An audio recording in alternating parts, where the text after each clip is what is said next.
trying to put pressure on the McLaren. McLaren goes wide. This is going to be the opening that McCann needs. McCann taking the lead of the race.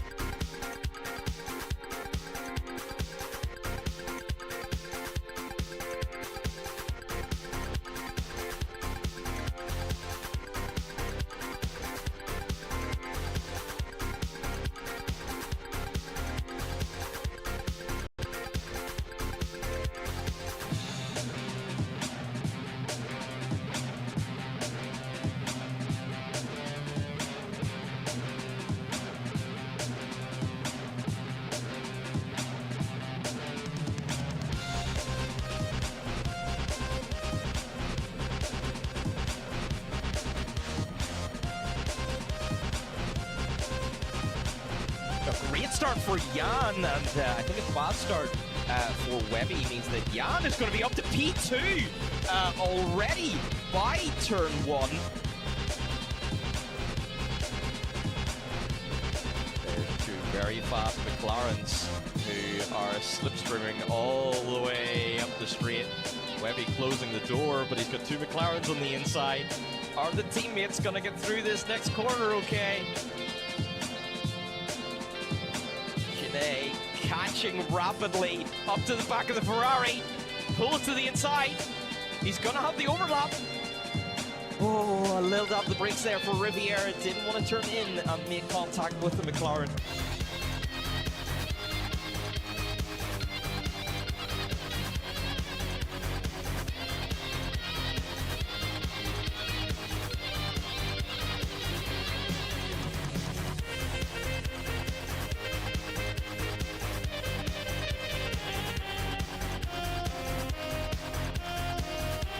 Got the inside, but then it's the outside for turn 2. Still side by side, a little bit of bumps.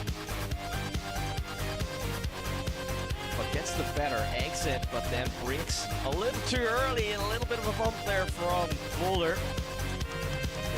He shuts the door. Oh, he said it again. Wow! Wow.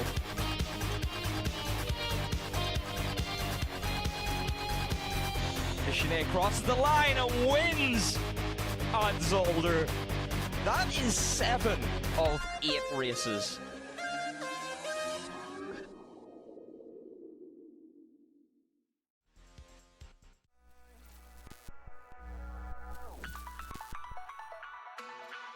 And it's going to be green light racing here at Monza. Here goes Noah. We're going to try and go wheel to wheel with the leader, Vic, once again. Back on the top step. We did say take it easy. Oh my goodness. Sinead's going to go for it here into 14, 15. Side by side. Is it going to be Mercedes or is it going to be a BMW?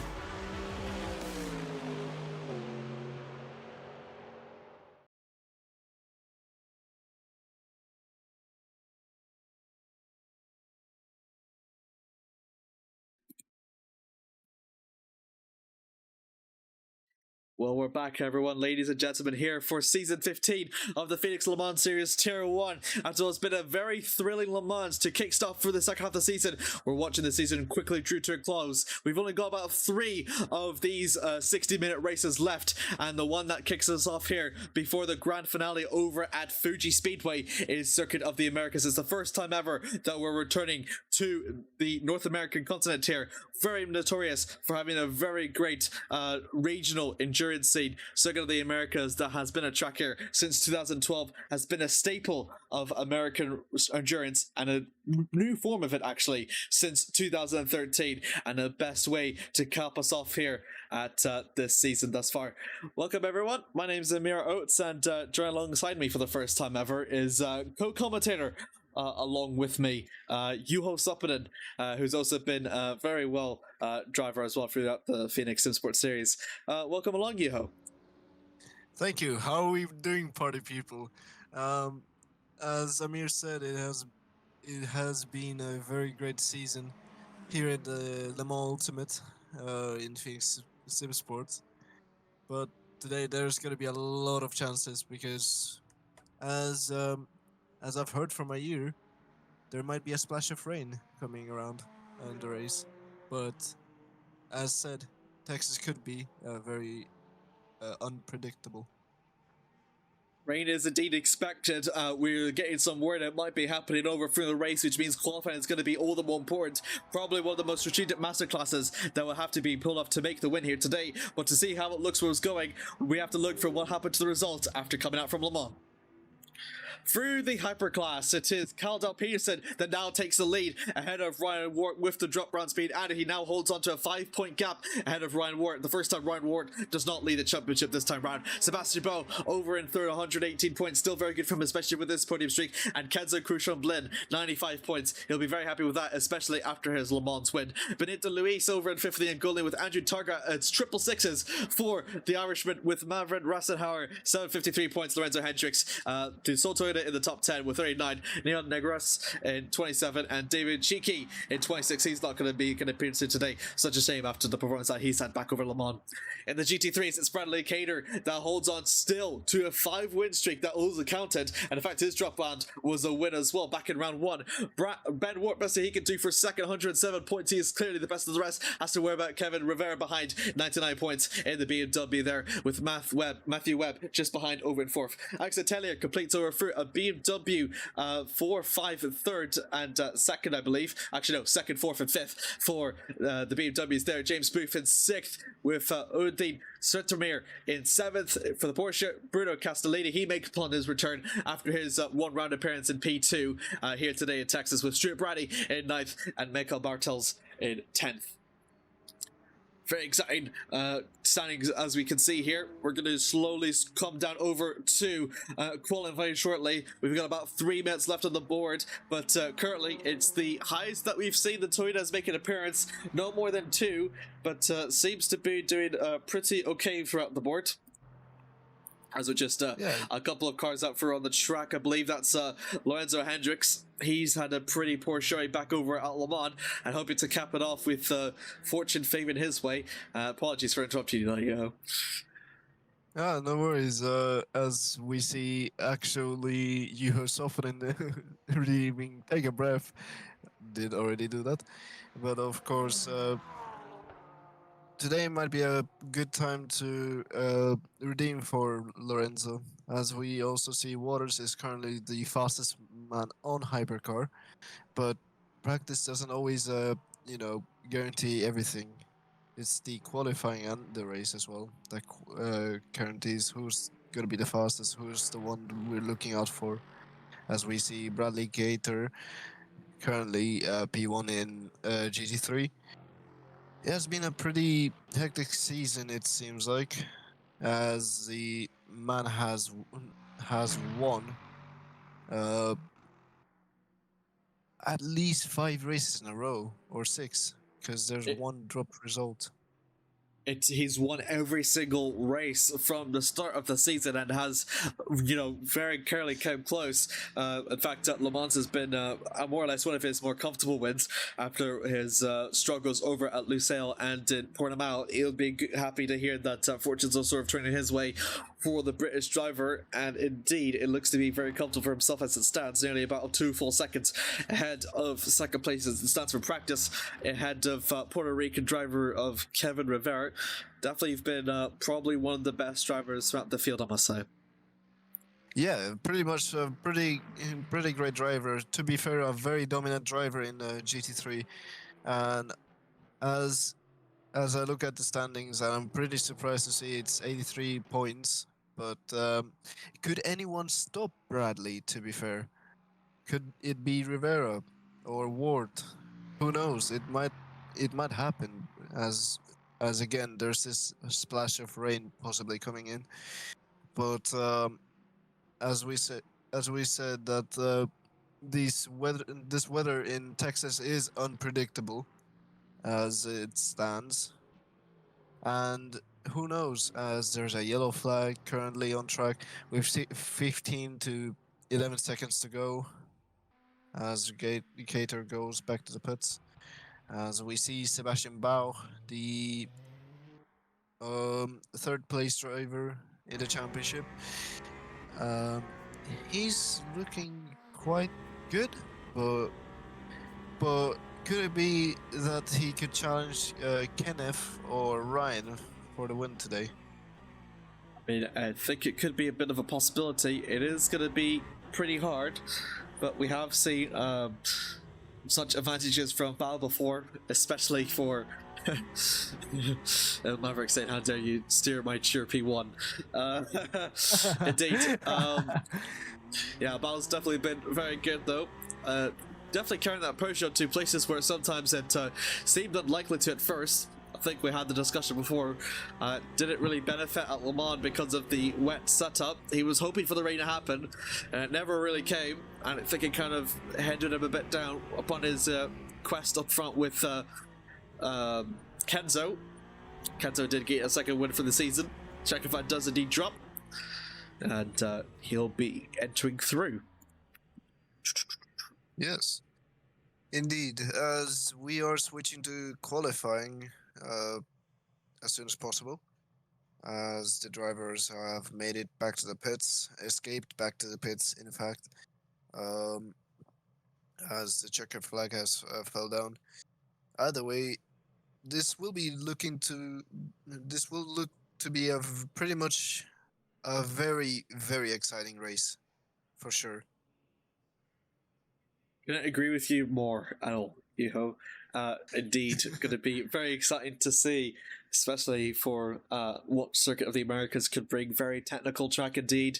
Going to be worried about turn 1 with the high elevation change, apparently the highest we have on the calendar. The series of S's coming through the first sector, especially through turns 2, 3, 4, 5, 6, 7, 8, 9, and the most uniquely corner name of 10 completes through the series of S's and all that technical stuff. Gonna be a lot of dirty air produced, but if you do follow on through behind it, then you have a very good overtaking opportunity down through 11. Notoriously very wide surface in comparison to the rest, as the sun starts to shine, and the GT3s will be the ones to get for on the way. Turn 12, also pretty difficult as well in some ways. Never Because mind, the sun did not shine. The sun did not shine indeed. Difficult for turn 12, right hand degree, but still pretty hard. 13, 14, and then 15, 16, almost duplicates of themselves. One going left, the other one going right. So that will also be interesting to see how drivers will get through around there. And then you got a turn 8 Istanbul-esque complex of 17 and 18, nearly a quadruple apex corner, although being a bit flatter means that you need more precise steering than back in Istanbul.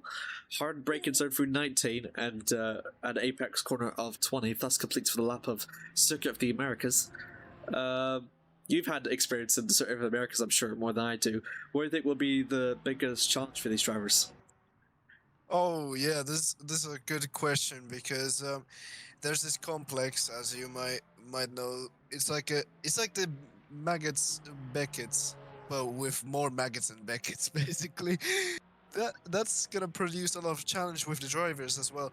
If they're looking to make a move, they might have I'm sorry if I say this, a death wish, or they might be going ballsy at this point. Indeed, it's probably the maggots, and Beckett's, given how many series of S's there are in that track.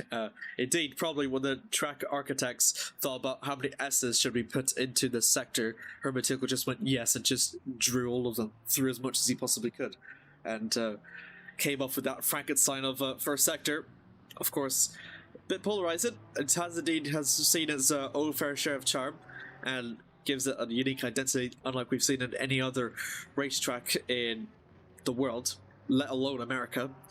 And it will be, as you said, notoriously difficult for these drivers to navigate through a round. The GT3s will have their 10 minutes of qualifying, and then following through, we'll have the hypercars for the remaining 10, followed by a 5-minute grace period.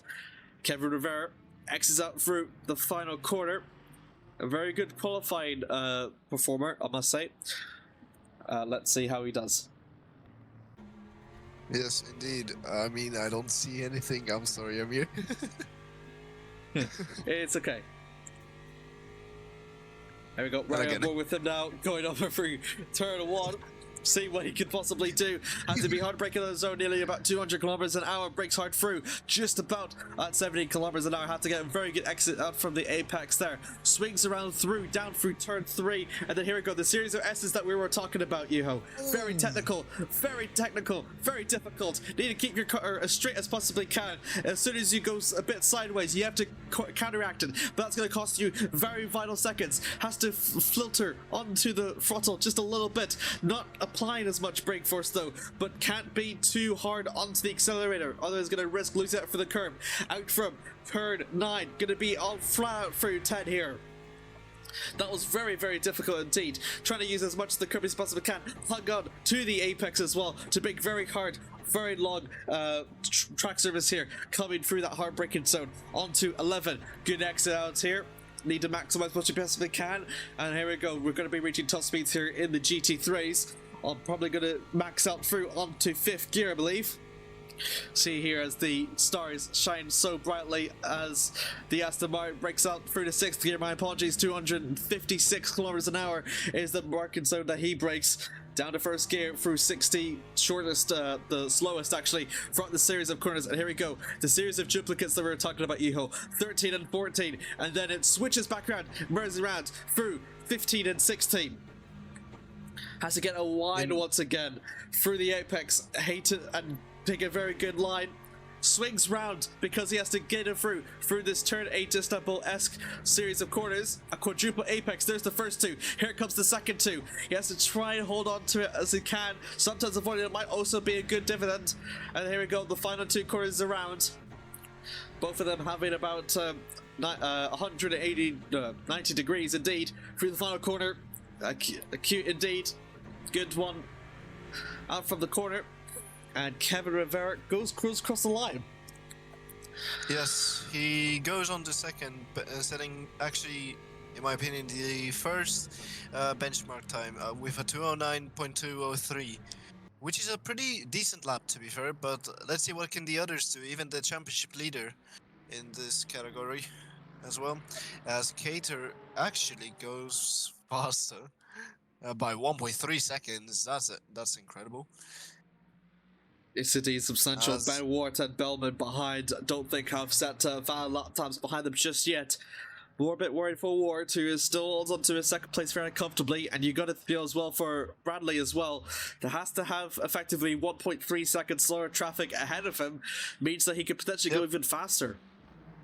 Yeah, 4 tenths faster in the first sector, but the traffic is kind of hindering him right now. And as we go to the hairpin here, and yeah, looks like he's just getting a slipstream, but and the Aston goes wide, but whoa, that's some interesting things happening in qualifying.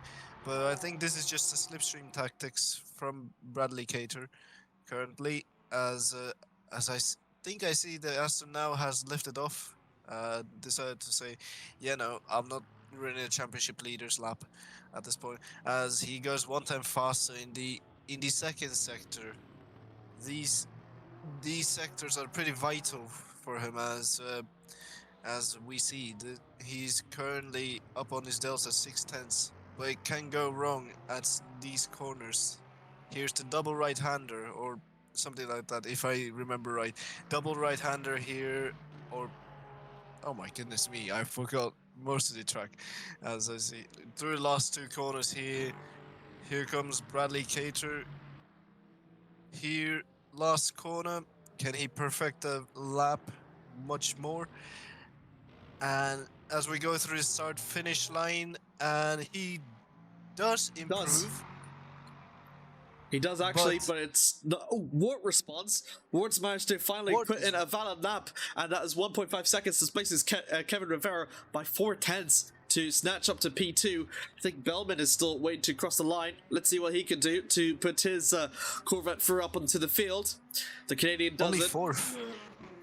Yeah, he did. So I think he struggled a bit, maybe through the final corner. In fact, his 2nd sector was a lot faster than Kevin Rivera up ahead. And 3rd sector as well, also about 2 seconds faster than the Puerto Rican, but I think he must have just struggled on the 1st sector, the Corvette driver. Yes, indeed. as we see him going through the Maggots Beckett's copy multiplied, by the way. But as we see, if he does a good first sector. Oh, whoa! That car is twitchy, very twitchy indeed. Yeah, As he might have to abort that lap if he has gone through the track limits.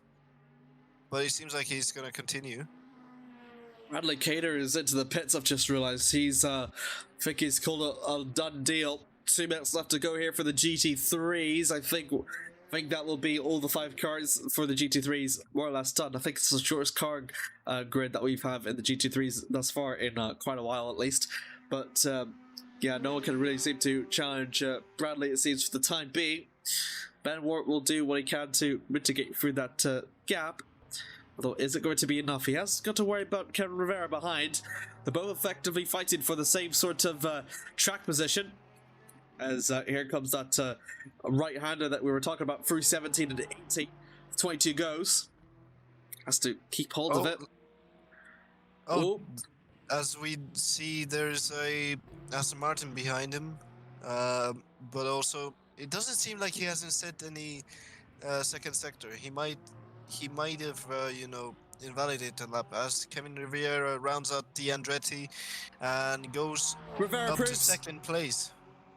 Rivera does very good improve. lap from him.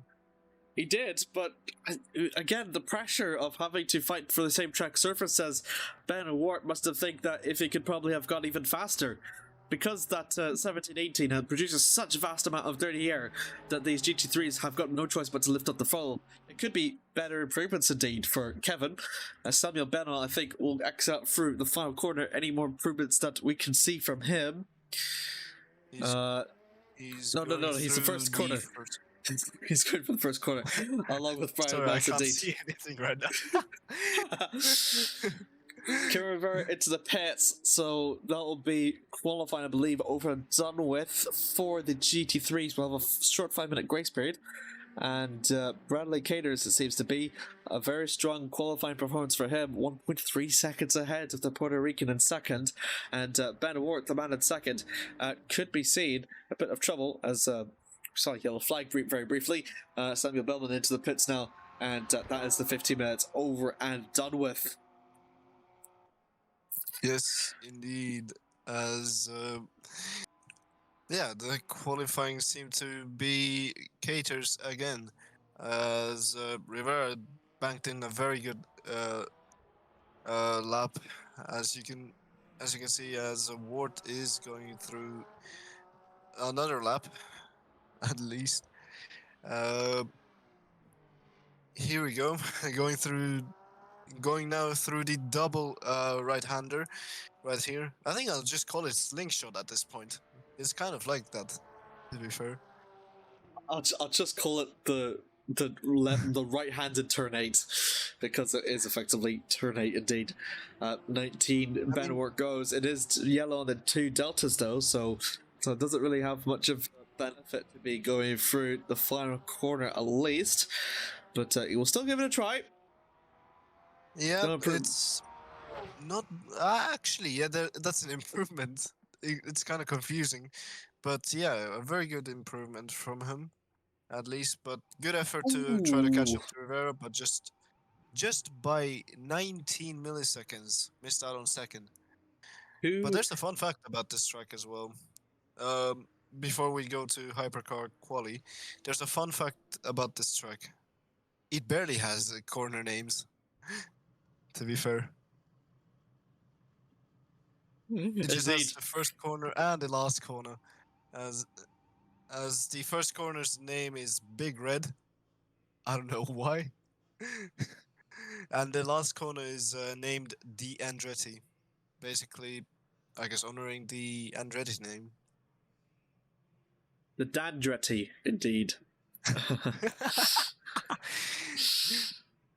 Captain Peterson, I think, or Hendricks. No, it is Peterson indeed, and the Rebellion Alpine Championship leader will be the one to lead the field off, as there's currently a bit of flashing the lights. bit of That's Queen flag. Indeed. Peterson, indeed, having not won back in race 1, has actually done pretty good at double podiums in the last 2 races. Whereas Ryan Ward, the lowest place that he has finished is 4th. The 4th is dropped for him, but the 6th lowest for Peterson has been dropped. So that means that we're going to be effectively seeing if these two can keep it through onto the podium places. Battle for the championship lead as it stands. Of course, completely doable with Pedersen and Ward. Don't forget to not worry about Sebastian Boll. Sebastian Boll had round 4 and 5 as race wins, and Kenzo completes through the last 3 race winners indeed. Kenzo, the one in the Cadillac, will be trying to see if he can put any American pride into his team as much as they've given him in France. Back at Le Mans, completely doable. Possibly doable, of course. As yeah, the hypercars are starting to line up for qualifying. As there's no flashing this time, at least. So yeah, the party time's over, and we're prepared to go qualifying. Car field out, similar to what we've seen in the GT3s, 5-4, so it's going to be about a, I believe it might be a 10-9 car field, but we could be seeing later entries that did not make it through to qualifying, so that is completely doable. Yeah, we're just approaching, waiting for the clock to tick down. 50 seconds left to go here at Circuit of the Americas. Peterson and Ward going to be battling out to see who will get through pole position. I think we're waiting for Kenzo actually, and Bao have yet to come out as well. I think they're leaving it later, to be fair, to get the track very rubbered up. Yeah, that's completely possible as well. They can do that. I think the only problem is they'll probably have to go for a lighter fuel load, but also, as the track doesn't get grippy, that's a bit of the advantage, but also you need to be accumulated down to the track. I know they would have had that during practice, but it's just my saying, and I'm not even a racing driver. Well, you were a racing driver. You're just now here. Until I flipped. That's why you flip. As the clock ticks down, and we are green here for the qualifying. As the drivers approach to the big red. And yeah, as we see a beautiful Rebellion livery. Who is that? Was that Peterson? That is Peterson's indeed. Peterson's Rebellion, or wannabe Rebellion in the Alpine. Rebellion Alpine could be a good partnership, but as Don't give them ideas, please. I don't want Flavio Briatore endurance. I mean, if that would be the case, that Rebellion will join Alpine, then that would be insane. To be fair, there's not going to be any blue. It's just going to be black, white, and red. Indeed, and we did see before it was actually more than that. So we've got 8 cars out for the hypercar field and 5, so it is actually more than 10 as I previously initially thought. But the people out through are now going to be doing through their laps. 13 car field, I believe what we're expecting. I think this is the most that we've seen from the hypercar class, I believe, or at least one of them, I believe, coming out through the second sector now, approaching down for the third. Out from turn 12, Kenneth down Peterson going. Sorry, I apologise to interrupt you again, Johan. You did not interrupt me. To be fair, don't worry. I thought you said whoa, and then someone had an off moment tonight. Didn't get to see it. Wait. Oh, more flashing. I didn't say anything. I didn't say anything. You must have been hearing things, to be fair. I am probably a schizo. Thank you for reminding me. Apologies for the language from Amir.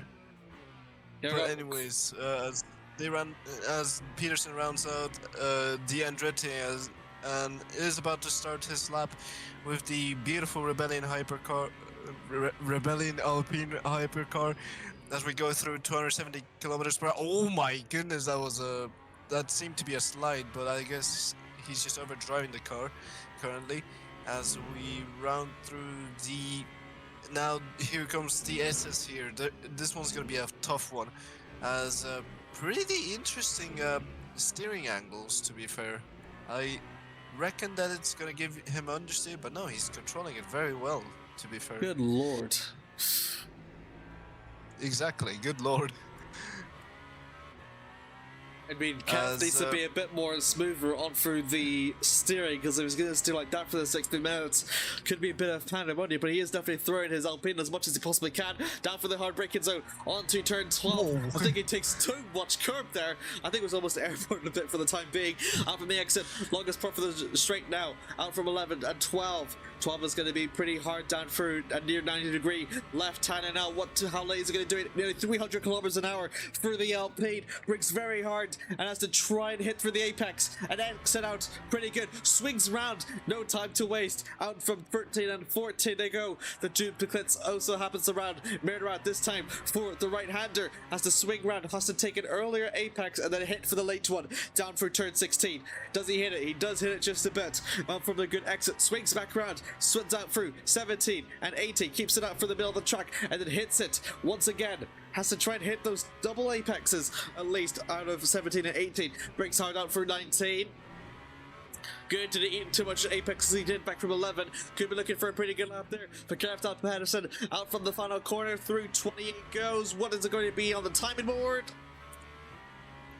It's going to be a 155.4 from Kenneth Dahl Peterson, but it seems like someone else is going to go faster.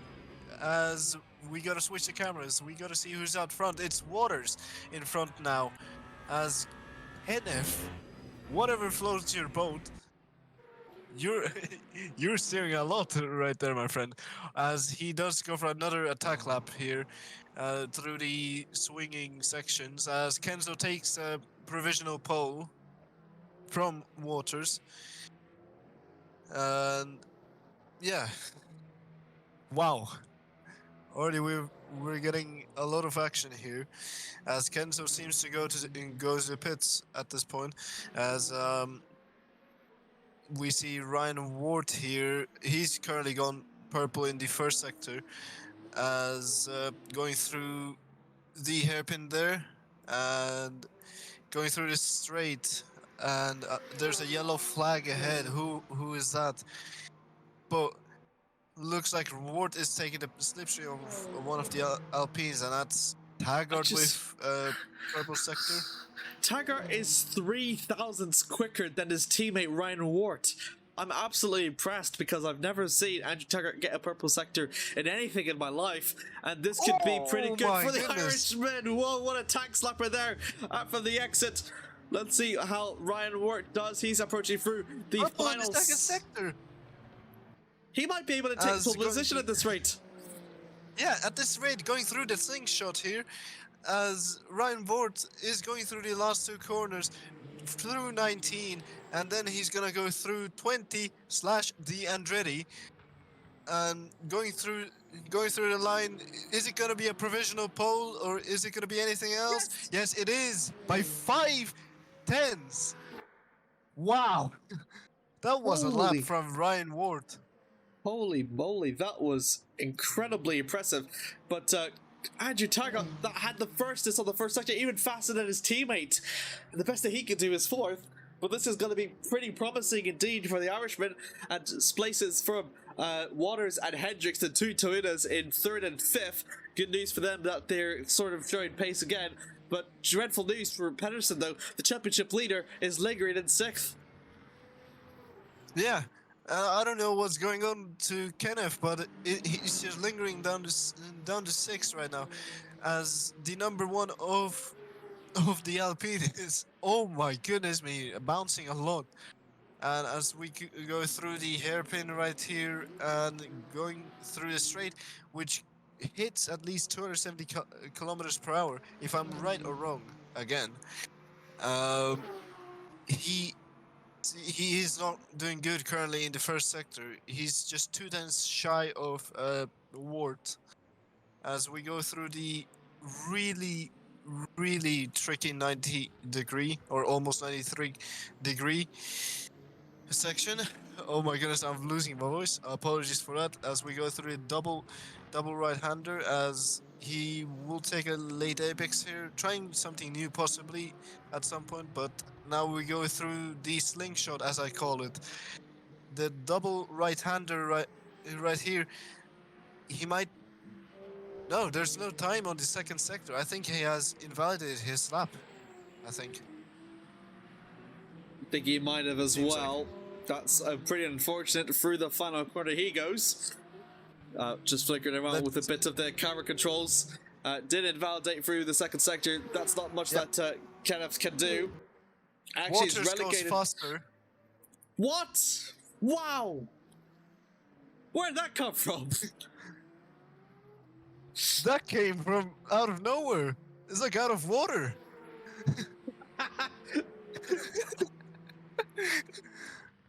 Absolutely incredible there from Lorenzo and D2. Put it on his Toyota up in the provisional pole. Haven't seen it, I think, since back in Hendricks, though we've seen a Toyota in the stop tab of that field. And oh my word!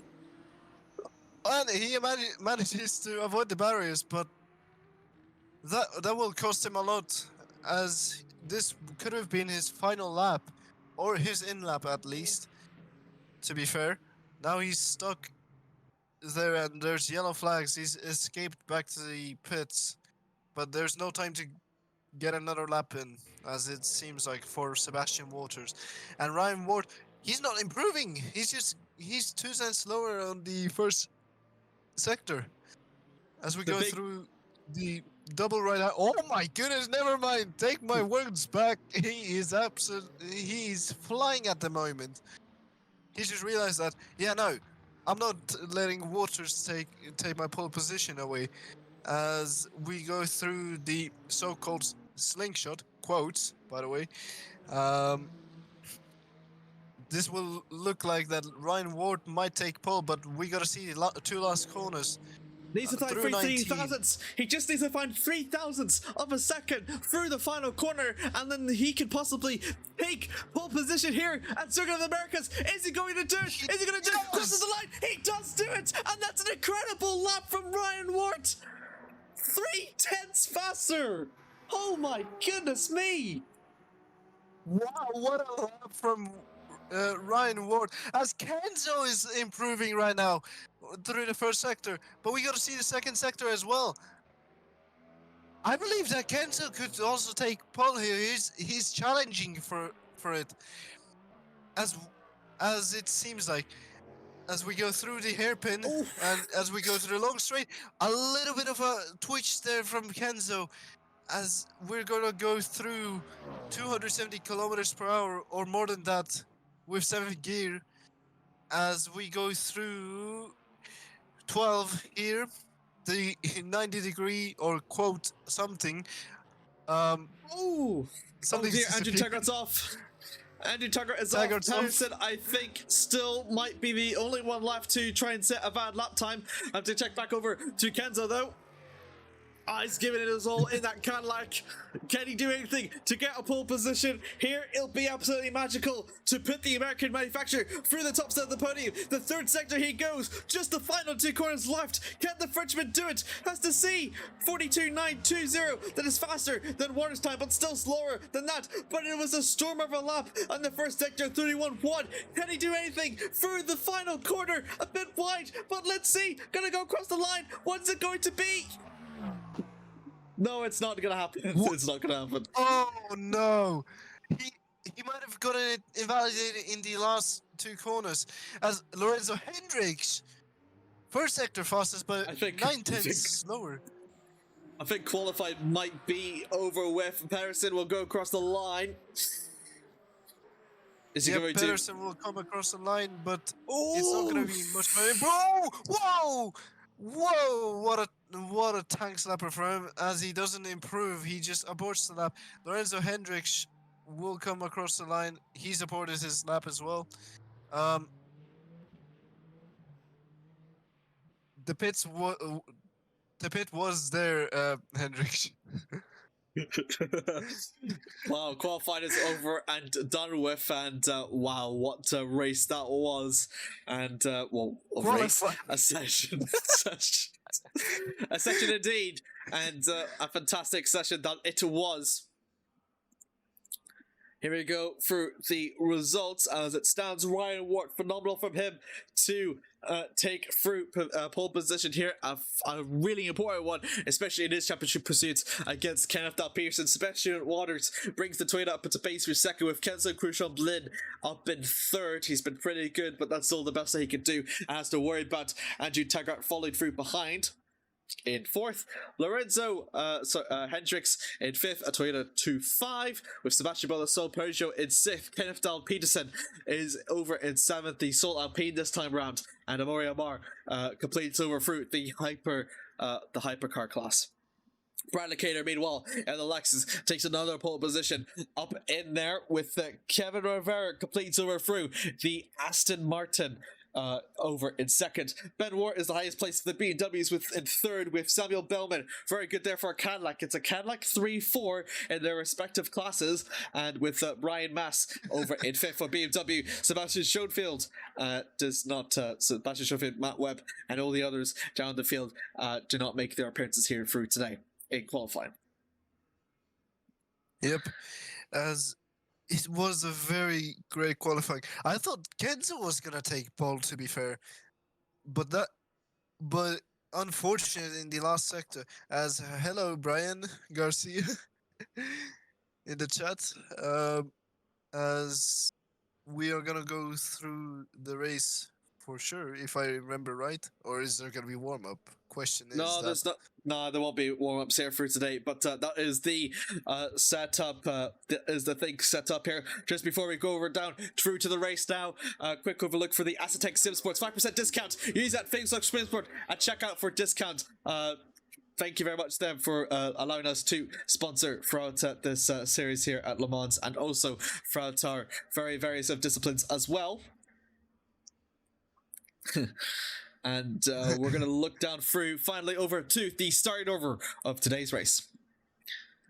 Yes. Front row, Ryan Wart, very good performance there from him. He's going to push his Ferrari up into the lead with Sebastian Waters. Toyota Saka, one of their best qualifying performances thus to date. Cadillac for Kenzo Crucial Blin in third, with Andrew Tucker completes for row 2. A Ferrari 1-2 in the row. That's pretty good. Lorenzo Hendricks up in fifth, with Sebastian Bo completes through 6. That's not a good qualifying for him, but he's got a lot to work for up ahead. Kafdal Peterson in 7th for Alpine, with Amori Amar in the Cadillac completes over through. Meanwhile, the GT3s is Bradley Cater, another pole position stage for Lexus, with Karen Rivera and the Aston Martin puts a second. Row 6 completes over through Ben Wart and Samuel Bellman. Born Wart is in the Porsche, my apologies. Bellman in the Cadillac up into 4th. Brian Mass, the sole BMW, this time ahead in row 7, with Sebastian Schoenfield. Sebastian Schoenfield will not be alongside, and that is going to be us for the race. Place your bets right here. Who will win the race? As it seems like I'm gonna put my bet on Kenzo, to be fair. What's your bet on this race, Amir? Hard to bet against Ryan Wart from what we've seen. Bradley Cater is pretty much the man to beat in the GT3s, although Kevin Rivera and Ben Wart will have an opportunity unlike any other, because Rain is known to be the great equalizer. As the same with Ryan Wart, the man that looks so certain to have won in Le Mans against Cheeky ended in complete tears for the British driver, and he's looking to reclaim back from what he lost in his eyes back over in that situation. Sebastian Waters got a lot to do, though, to put his Toyota up into the field, or let alone a podium for that matter, and that's going to, we feel the anticipation between Hendricks and Waters. Out from the penultimate corner, they both go. They're going to wait for the green flag to drop here. 60 minutes here at the Circuit of the Americas. Couldn't really go any other way. A great return here to cap up for the final 4 races here of the season. Through the final corner they go. They're going to wait for the flag to drop. Ryan Wart has a lot to do. He's going to hold down for the inside down for turn 1. The green flag is dropped, and we're on the way here. Very good start, actually, from Ryan Wart. And look at this. We actually have someone dropping down for the background. The 2 Toyotas are going to be coming fighting, and Kenzo's going to hold down for the inside. Down for turn 1. Is he going to make the move? He swings it right through. Way too deep. Way too deep. Way too deep for Kenzo. Ryan Wart still holds on to lead. Lorenzo Hendricks, a very good start to get up to the second. Sebastian Wart is in third. Under pressure from Kenzo Crucian. Crucian's off. Crucian's off. Crucian's off. And it's going to hit the wall. And it's unfortunate for the Le Mans winner. The first ever double win race winner in the hypercar class has fallen substantially. Oh, it had went so bad in the start for Kenzo. He has to make a lot of positions. He has to overtake the G3s, but it has gone all wrong for Kenzo at the start. It looked like he was gonna take the lead, but went too deep into turn one. He did get a bit crucial with the, you know, the re-attack, re-countering all of the attacks as we see him trying to overtake the two GT3s and more GT3s. Oh, there's a bit of contact with the GT3s. He has to watch out. As yeah, it's a nightmare start for Kenzo here. It's like it's not. He hasn't still ended in tears. There's still at least 59 minutes to go. But yeah, nightmare start for him, unfortunately. Not one of the first double race winners, my apologies, but is one of the few to have reached that class along with Sebastian Mo. But yeah, Kenzo might be looking at least not his worst race result. The worst race result he's got was back over at 9th, so he is going to do one better than that, although he definitely would want to finish there. As it stands, I think we're getting a position up front there. Calvin Down Peterson, Sebastian Paul are going to be gone right on the tail side now, out from the exit. Can anything do with Pedersen to make onto the move, onto the push up ahead? Bow's got a fantastic start, may I add. Having started in 6th, he's got us all the way up into 4th, gaining some positions in the process, whereas Pedersen and Taggart drop down the order. No, Yeah, indeed. Kenzo and Andrew dropped down the order. Yeah, wait, Kenzo and Andrew, yeah. Yeah. As I don't see once again, but Peterson behind Sebastian Bach is actually under pressure from one of the Ferraris there. But yeah, it seems to be that, yeah, Ward is now leading by 2.3 seconds, pulled off a massive gap to Hendricks and Waters as well. As, Indeed. It's been a very, very eventful start as well to this race. The highest climber, I reckon it's Hendricks currently. As we see Andrew Taggart trying to challenge Kenneth. Not enough to challenge actually, just behind us. We see a yellow flag somewhere across the track as it's gone by. Oh, I'm not quite sure who that might have been. We might have a look for the replay to see if anyone can maybe catch us through their eyes on for that. Still. yeah, for sure. I just got your messages now, apologies. No worries, lad. It's all fine. As Kenneth, well, pretty much on a balanced pace. It does seem that he might be still coasting a little bit to save his tires for the mid race. As Taggart is closing up on Peterson, he might make a move into turn 1. Turn 1 is pretty crucial place to make a move down there, as he's very close, pretty much in striking distance soon. But let's see how the slipstream works. He's still far behind to attack. He would. Ooh, my goodness he would me! make a Kind whole of too much of the Hail Mary. out for the first apex. Taggart does not actually have a better line in order to capitalize from that move from the Alpine driver, but that is still a bit problematic for the man from Denmark, I believe. Yeah, Denmark. Yes. As Taggart, the Irishman, or the boss here, is actually catching up. It's gonna be a train behind Peterson possibly, as Peterson might be crucially, you know. Oh, look at that! Kenzo's trying to make a move on Andrew Taggart here. He's trying to climb up places. Oh, near contact there, as they're going to go side by side to say no. Kenzo's playing it smart to take the slipstream here to attack into turn 12, I believe.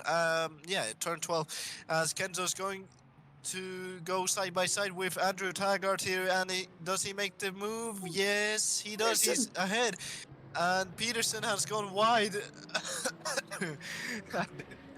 One moment, I need I need to hydrate. I think. Pedersen goes way too deep out from turn 12. That's going to cost him very dearly. Kenzo up into 5th upon his quest to catch up in the field. Andrew Targart slips on behind. The best that he can do is just still muster it for 6th, but it must feel very fortunate there from the Ford driver that knows that he can be able to muster more out from that car than possible. Still 55 minutes left to go here. In for there. Oh my goodness. Pedersen goes a bit wide. We'll allow for Amar to capitalize. Amar's trying to have him go and look. This is going to be interesting. Have it on your resume. Be able to overtake a championship leader. Amar may be able to do that. Coming through the final corner. Is he going to be able to do this? Not quite. We'll have the slipstream a little bit to his advantage. Still looking on board with him now. Here we go, right on the board with him. Is he going to go late on the brakes down against Pearson? Pearson does defend and takes off on the racing line. Too much of the curb once again from the LP driver. Surely will allow for the Cadillac driver to capitalize. Doesn't quite yet. And still has just fallen behind for the time being. 3/10 off. Yes. It seemed like Amar was about to get the position, but of course Peterson does still have the overdrive. Peterson seems to be strong. Whoa! Oh my goodness me! It was gonna be a Hail Mary there, but no, it wasn't gonna be. Amar still stays in 8th, as yeah, it seems to be that Peterson is having a very troubled time here, as Amar has gotten very, very close to Peterson, but will he be actually in striking distance? The time will tell us, because he's catching up with the slipstream. Actually, Peterson is catching up more with the top speed of that Alpine as we go through turn 12 here. And currently, yeah, there's no way that Amar could get through on the straights. It seems like Amar has not much more straight line speed. It seems like Peterson actually has more of a straight line speed setup than anything else. It's just like that Amar is actually catching up to the corners. He just has a pretty good downforce setup, as we see that's Sebastian Bauch trying to catch up to Waters here. The two Sebastians fighting for position here. It's now Waters against Bauch against Waters, and as we go through turn 1 here, as Bauch tries to look down the inside, as there was a brief yellow flag there. I don't know who was that, but as we go through the swinging sections of these turns right here, call it maggots and Beckett's, but a bit of a rip-off. Oh my goodness, that is a tank slapper for... Oh, both of them make tank slappers. Oh my goodness. Oh no, that's Waters. Oh. And that's dreadful for Waters, that was doing so well during qualifying, and it's not going to end up to be much into his favor now. Under such pressure from, as we've said before, that series of S's is really deadly and could be a complete altercation and a charge. Back over there, Peterson looking for a move. No, he's actually trying to defend from Amar. This is in the battle for 6th place now, after that mistake that we've seen. Get out for the final quarter. Turn 11, they both go. Amar will have the slipstream advantage, and the Cadillac will be able to travel speeds above 300 kilometers an hour, and it's going to be a very hard braking zone down from there if he ever so wishes. No, he does not wish. He's just going to stick it behind for the time being.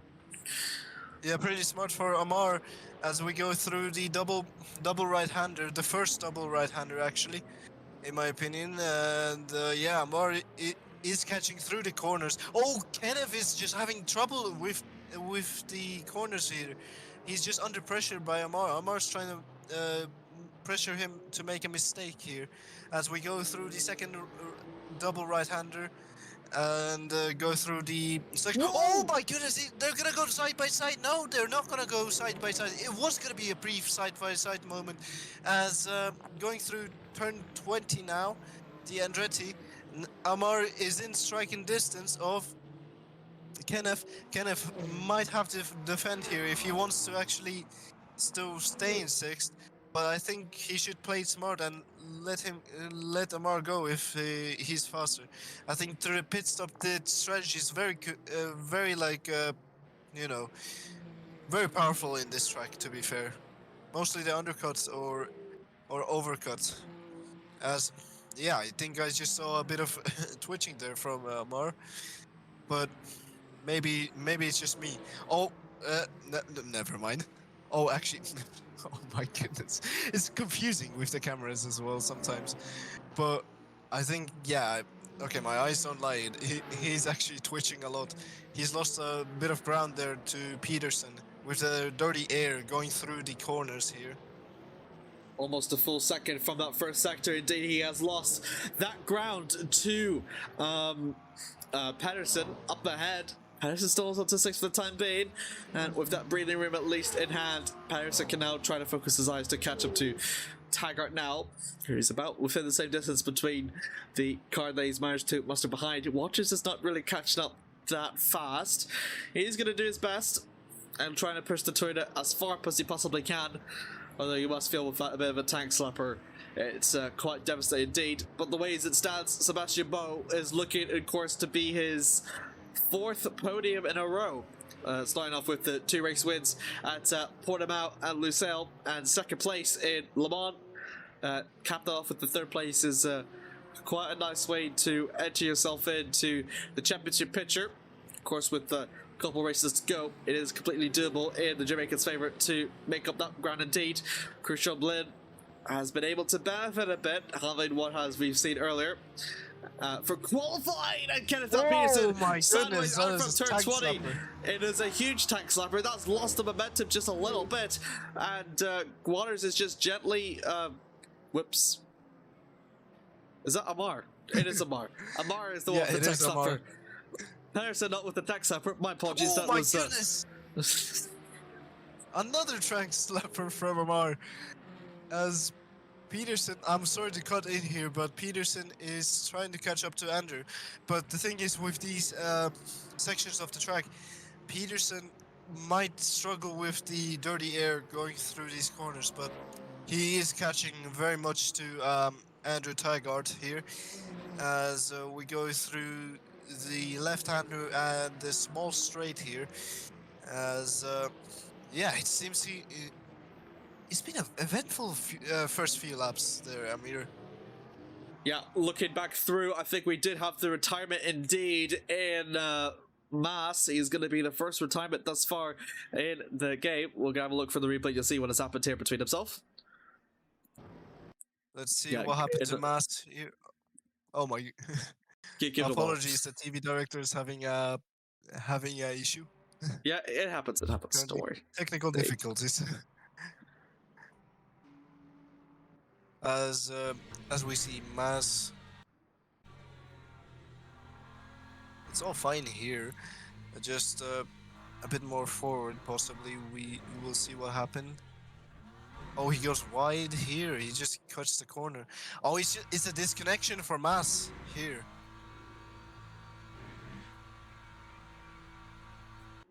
No, that's a Yeah, race it's line. a disconnection. No, that's a race line. Oh, whoops. It's the racing line. It is a race line.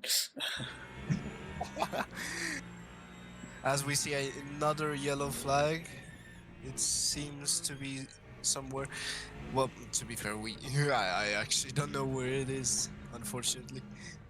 Neither do I, and it's unfortunate to hard to be able to tell these things. Yep, as we're running on board with one of the Astons here. It seems like as one of the Astons actually is in striking distance of the Porsche here. Oh, he's flashing to use a tactic to distract the Porsche. It's Kevin Riviera against Ben Ward here.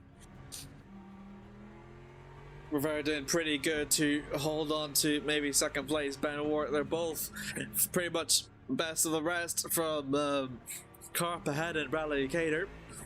They're not going to be able to fight alongside him if they're going to continue on to fight like that, but might as well give them all a show, as I reckon. Good momentum from Rivera, and look at that, Ben Ward just maximizes as much of the track width as he possibly can through the entry down to 19. Gonna be bringing hard again through 20 in the Porsche. Good exit indeed from Ben. Heaven Rivera just has to slip down behind a bit for the slipstream now. Look at this, approaching for the top speed, about nearly 230 kilometers an hour before breaking down to Big Red, that high elevation change. Look at this, Ben maximizing the apex. What an exit from Rivera right there, but he's gonna possibly struggle with the dirty air. I'm sorry to cut in there, Amir, once again, but you can see we go through the twisty sections in this first sector. Yeah, as we can see, it's kind of like he's actually gaining the time, but just under braking here. But yeah, it's a difficult place to you know, catch up and pass someone, unless they make a big mistake. Actually, as Riviera's trying to catch up to Ward here, and as we go through the hairpin here down into 11, and now it's for the long straight, the holy grail of straight here, and this might be a chance for Ward to, I mean Riviera, excuse me for that, but Riviera's just starting to like catch a little bit, as takes a lot of curb there. Rivera better exit out from 12, 13, 14, they both go. Then through to 15 and 16. You can see there with Wart a much wider line, and Rivera conserving indeed for the time being. Don't forget to mention, Striding indeed play to play. Might see in different conditions here as well.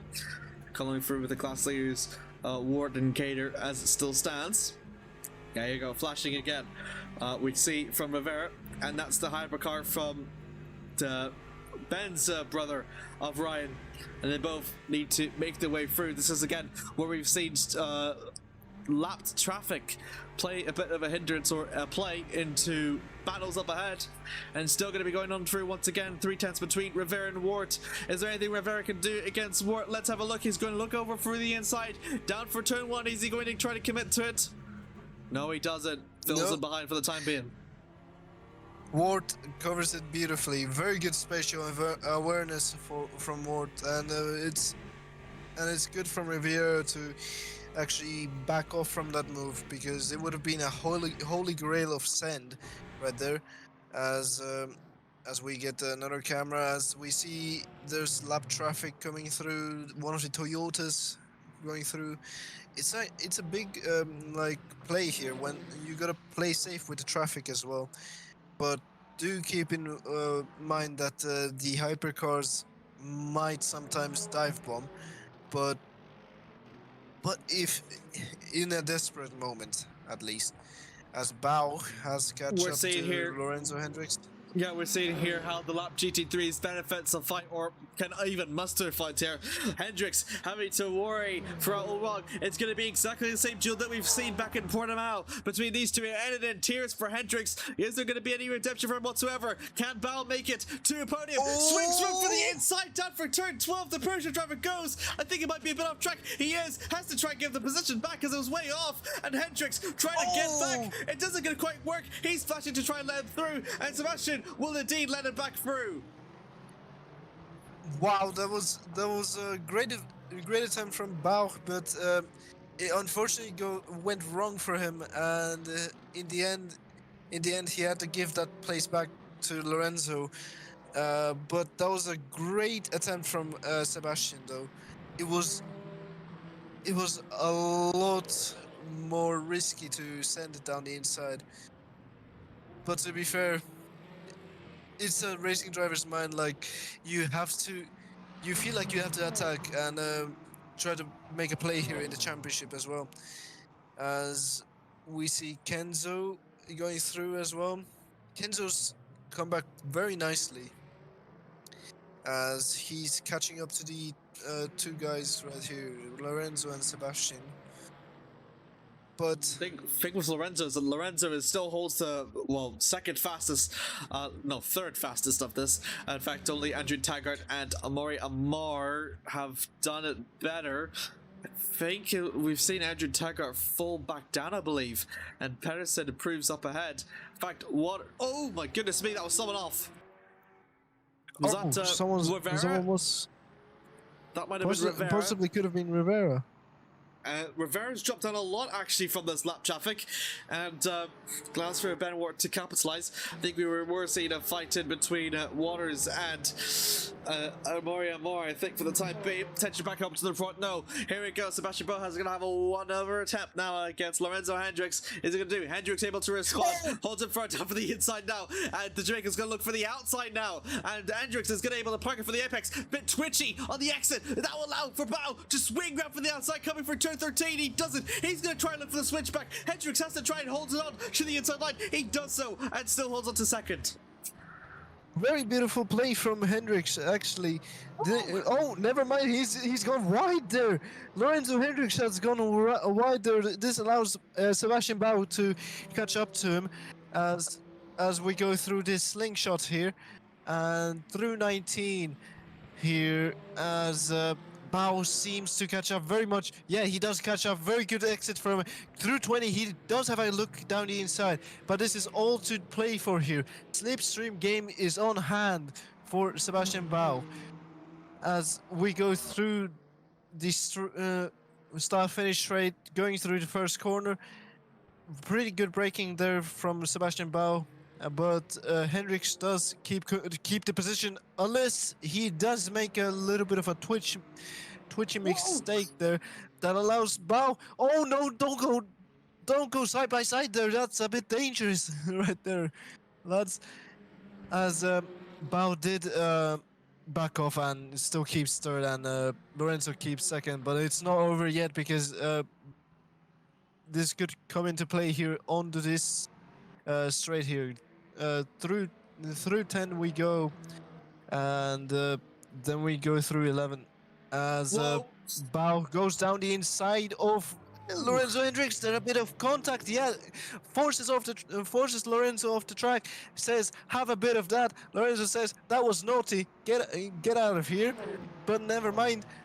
Bao does the counter attack again as Hendricks tries to go for it on Sebastian Bao. Oh, contact again between the two. Kenzo is able to benefit from this as well. From the background, up to the inside goes Lorenzo. But look at this, Hendricks and Bao are still fighting. Up for the second, down to the third sector, apex. And look at this, the French was able to benefit from this massively. The Jamaican and Canadian infighting has gone too much. And Hendricks has got it down deep inside and is not going to be able to do it. And Kenzo, meanwhile, up into the pressure of Sebastian Bao. This is going to be the rivalry that we continue to see here. From Le Mans, right over here to the second of the Americas. Can he do anything here for the final two corners that they go? Is Kenzo going to make for the overtake here? Let's see. Heading down for turn 20, these two go. And Sebastian Bao still holds on to it for a bit for the time being. It has to worry about for Hendricks as well beside him. As Kenzo did say thank you to Lorenzo Hendricks for keeping Bao behind. Oh my goodness, that is a late defense from Sebastian Bao. Near contact between those two. Oh, that's a lot of curve from Kenzo, but still keeps third place, but he has lost a lot of time to Sebastian Bao through the tricky chicanes or swings, as yeah, it was near disaster for Kenzo, but oh my goodness, it seems like he still kept it. That was so close. You could see on nearly all four cars on his Cadillac indeed flying airborne, and Sebastian Bao has to immediately go defensive now because all this pressure from Kenzo could be happening imminently. Let's see here, going through turn 11, Bao increasingly less speed. Then Kenzo doesn't want to have that advantage on the slipstream through the straightaway. Lorenzo Hendricks is starting to slowly fade, but at least if these two continue fighting for the second and third sector, he'll be able to benefit from this just like Kenzo did. Kenzo onto the outside now, turn for turn 12. Is he going to make the move onto Sebastian Bao? Let's have a look and see. Is the pressure going to have us look good hit? He holds up for the inside of the apex. A little bit of contact, but at least Kenzo makes it through. And what a brilliant move. The pressure response. Out down for the inside. Out for 13 and 14. Swings round. And Kenzo will have the inside through 15 and 16. And he's going to do it. What a brilliant battle we're seeing here at the Le Mans Series here at Phoenix Sport. And Kenzo does it. Up into P2 he goes. from being last on the first lap to going to P2. This is the Kenzo that I seen every day in LMU. That was amazing from Kenzo. Reattacking the field right here, as yeah, does say thank you very much. I'll take this from here, and goes through on the both of them basically. Okay, here we go. Passion between these two. It's going to be three side by side. Lorenzo Hendricks still in the midst of that in the background. You got to look for the energy though. Crucial Blid, 49% of the energy. Hendricks, 47. Val has to do so much more defensive defending that is actually cost him about a 4% deficit in that virtual energy between Crucial and Val. So we're going to expect to see him become the first two entrants to the pits, I reckon. Yeah, as yeah, it seems like Bao has still the drive to catch up to Kenzo, but not that much, to be fair. But he does want to get second place here. He's absolutely furious, to be fair, as how he's driving. To be fair, because there was a lot of contact between those three, right there. I thought we were gonna see a crash, and it could have benefited Peterson. I think so too. I think it's just starting to spread out a bit. Kenzo is pulling away a bit from Sebastian, but at least Sebastian is pulling away from Hendricks. And what looked to be a pretty good Toyota's chance at the podium has sort of slipped away out of both Lorenzo's and Sebastian Waters' hands as well. Both falling down to 6th and 4th. Although it's not quite over yet for the Gazoo squad. Still got the potential, what do you call it? Potentially rain to come into effect. I don't know what rain was until now, my apologies. From the final corner, Sebastian goes, and still about a second away from Lorenzo. Field is starting to die down just a tiny bit for the time being, with the 30 minutes over left to go. Still the 4 GT3s and the 8 hypercars left remain. Masti is still the only retirement we have thus far in the race. And hasn't been any much of a scream or yellow flag ever since then. Kenzo with that moment, and Sebastian with that moment as well, are just the only two that have managed to drop to the end zone, down the order. Kenzo manages to improve though so massively. He's done it again. He's done it again. Commentators' curves, I may wonder. But oh no, no. Keep it forward facing, Peterson. keep it forward facing. He does keep it on for track. That will allow for Peterson over to benefit from that, and he's good able to fight with Kenzo. My goodness me, I honestly thought that it was almost looking to be a pretty good recovery drive from Kenzo, but similar situation to where he's lost it earlier back in lap 1. And it's the third time that we've seen a slip up. And very unfortunate there from the Frenchman, especially carrying that Cadillac Pride. That means that the Toyota is now back up into the podium. Kenneth has a chance to get P4, and Sebastian Waters is definitely tagging alongside with him. I do want to see their last laps. Sebastian, I think, was 5/10 quicker. Huh. Yeah, Sebastian is actually 5/10 to 6/10 quicker. Actually, it seems like there's gonna be a hell of a battle between these three. To be fair, but yeah, Kenzo seems to try to pull away, but the tires are pretty much flat spotted with that spin. The race for him has gone from downhill to uphill to a very deep downhill. Well, not really a deep downhill, but you know what I mean, basically. Cargo box. He just does not to for the time. Still not to turf into for the time being, though. Dal Peterson just behind. He's gonna be able to pull away. He will be able to do so. We have seen that pace from him. Hendricks is down within a second between himself and Sebastian, and again, Dal Peterson just a second away. No other retirements thus far, I think we've seen so far. Still about to Mass the only retirement. Pedersen has to worry about Sebastian though behind. As you've said, that catching up has proved a bit wonders. Pedersen, the first one to call it to the pits now. Yep. Pedersen is the first one to go into the pits, but as we see also in the second and third place, they're actually starting to battle. They're not even spread out. They're back into their form. Wait, never mind. Actually, never mind times 2. They are very close together. They are close. Do we have another? Do we have a round 5? In fact, Maybe. It could be possible, and nothing more than lovely battles throughout the field here. GT3s have been a bit stagnant, of course, but closest one was between Rivera and Wart. Now we're going to look over, just attention out over to the hypercar class now. Get up to next, of course, on for the live service screams. Got a bit of a yellow flag caution. oh, Bradley Cater! Lorenzo Bradley goes. Cater! Bradley Cater is actually into the pits. Goodness me. Bradley Cater, Bradley also Gave me there. a jump scare there. I gave myself a jump scare as well. That was the yellow flag must be for those guys entering the pits, I believe. Although I could be wrong. About Peterson and Waters just behind. That's going to be coming very close now, about 5/10 off. Peterson indeed going to be the one into the pits. Kenzo, is he going to go into the pits? Kenzo, is he going to go into the pits?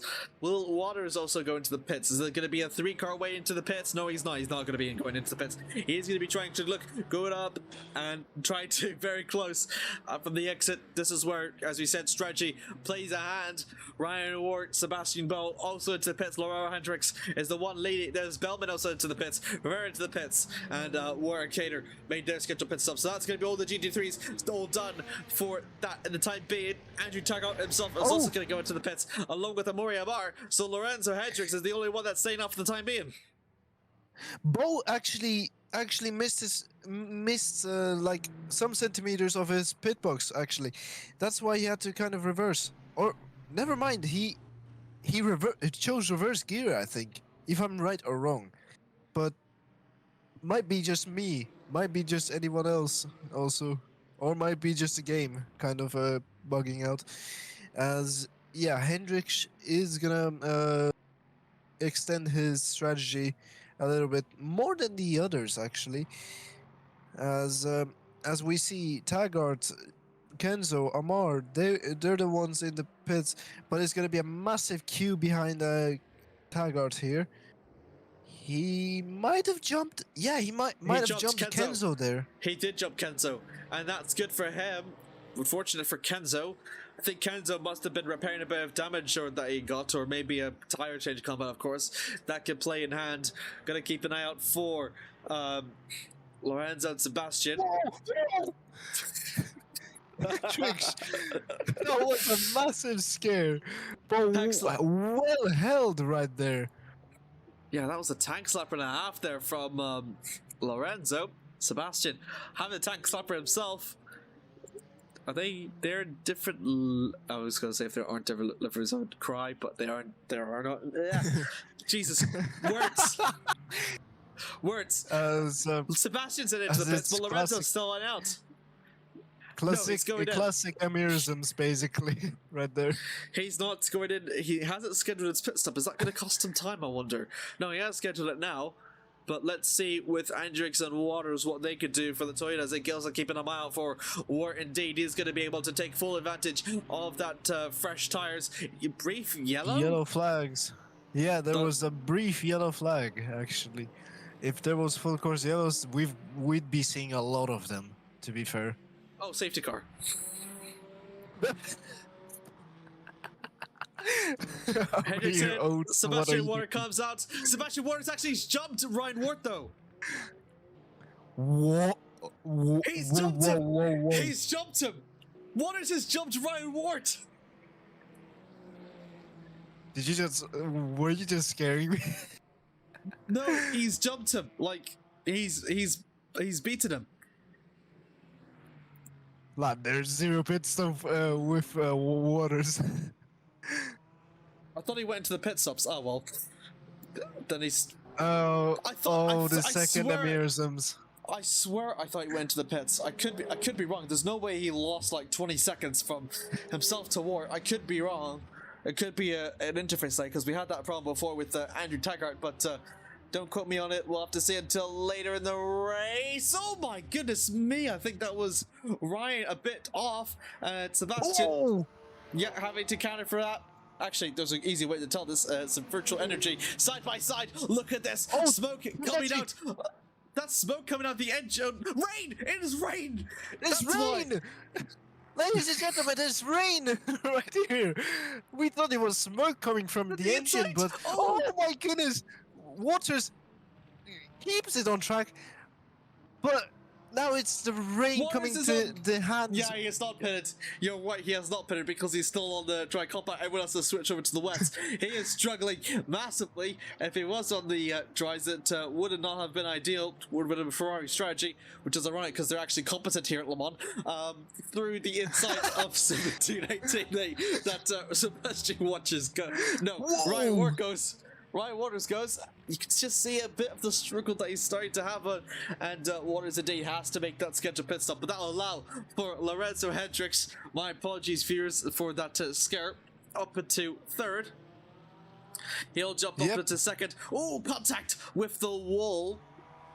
Oh, that might be damaged. That was a bit of a hard hit to the wall, to be fair.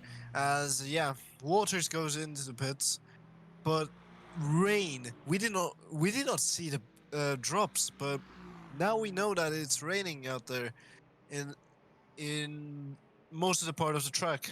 To be fair. Yeah, I blame me for this because of probably the medium quality.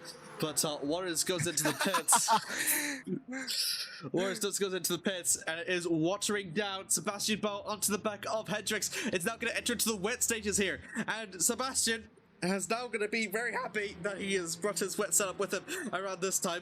Question is if he'll be able to benefit from this move against Hendricks, and if these two continue on to fight, Henderson is also down in the background, will be able to benefit from this, and Andrew Taggart, that did jump Kenzo, has gained the position.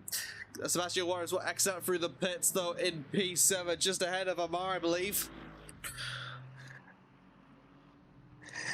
As yeah, it seems like Bao is getting a. Oh my goodness! Never mind. I was about to change. I'm about to change my words here, but Bao did have a little bit of a tank slapper as everything's gone black for me. Apologies for that to the viewers. You guys see it, the stream, but yeah, as Bao is currently catching up to Hendricks. Oh my goodness, apologies through to the for my inside! Oh, holy grace of Sven right there! Oh my goodness! Did he make it Did stick it work? though? It worked! Did Well, it for work? a brief time, actually. Did it But work? Did it work? keeps Did it the work? Did it outside. work? Did it work? Did it work? Did it work? Did it work? Did it work? Did it work? Did it work? Side by side for the second sector. My goodness me, Sebastian Vettel is still trying to make it work. And look at this. Hendricks is trying to do his best. There's not much he can do out from the inside, up for that corner. And my goodness me, Sebastian Vettel, what a surprise. Dive bomb and made the move. And look at this. Light traffic playing a key part here from this Kevin Rivera. Maybe making a doorstep from Bowden, still hold on to second place. Hendricks able to benefit from this. Can the Canadian do anything about St. Del Peterson down for the background? Maybe also to benefit from this today. And for the final corner for turn 20 to go. Down is Del Peterson going wide out from the final corner. Sebastian Vettel has to go defend his hand to go. Offensive now. Up for the exit up through turn 1. Is there anything Hendricks can do? He's not quite far enough. Let's have a look and see. He's going to try and make the move. No, he doesn't quite make it. Is it trying to do it to offset? He's trying to do it to offset. Oh, gets us the pits. Gets us to the pits. Gets us to the pits. Gets us to the pits. Oh, Hendricks retired the car. He's retired. He's retired. I cannot believe he's retired. He's retired. As you have Sopanen 2 has has redeemed hydrate. I think we gotta do the hydrate there. There's a lot of action happening here in this race. Can I? Thank you. Let's have a look for the replay for Kanzo that was running so well up before. In fact, doing a good fifth.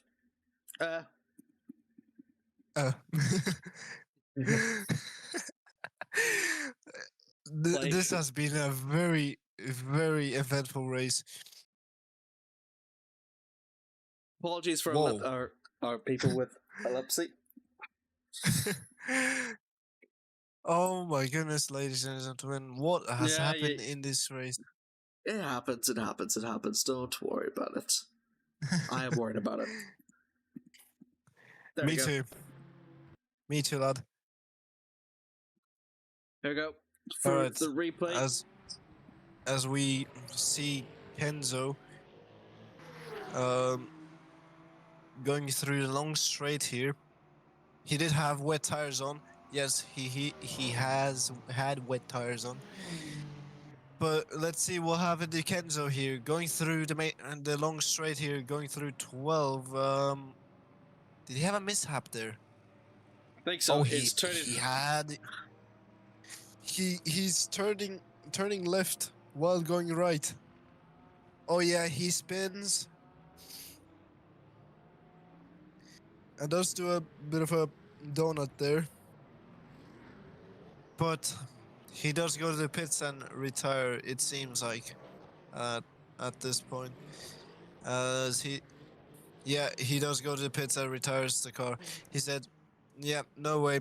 I've had enough of this race. I think it's best to retire the car." Oh, whoops.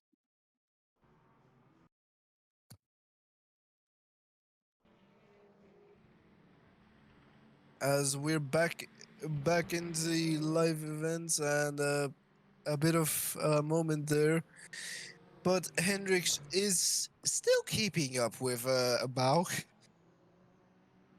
No, he's not. For No, my- he's not. Sideways. For the time Sideways.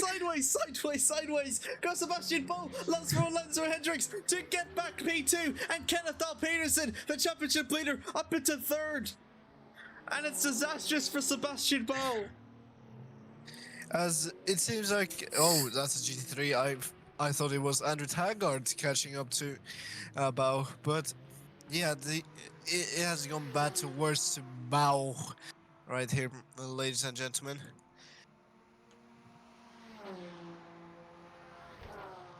Oh my goodness me, 17 minutes and a half left to go here at the Le Mans Series here at Cota. Been a very, very drastic race, but one thing that has never changed since the get-go, Ryan Wart still holds on to the lead.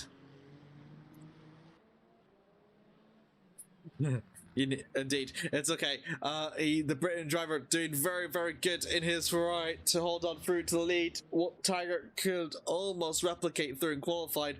The best that he could do probably is fifth. It will be another 1-5 into their collection, I believe. It will be a familiar result indeed for them across the board. I think the last time they've done that was there. No, it's in fact it's the first time this has happened actually, because Andrew Taggart is almost equaling his best result. The previous best result he did was back over fourth. Ryan Wart, meanwhile, this is going to be, if he converts this into a win, it'll be his second race win of the season, and it's going to be the third driver that has multiple race wins here in the hypercar class. Yes, indeed. Great, interesting race. Blah. Right Blah. here, but yeah, Ryan Ward seems he's on a league of his own right here at the moment. Just going and going and going. Doesn't have any opponents apart from who was it? Waters for a moment.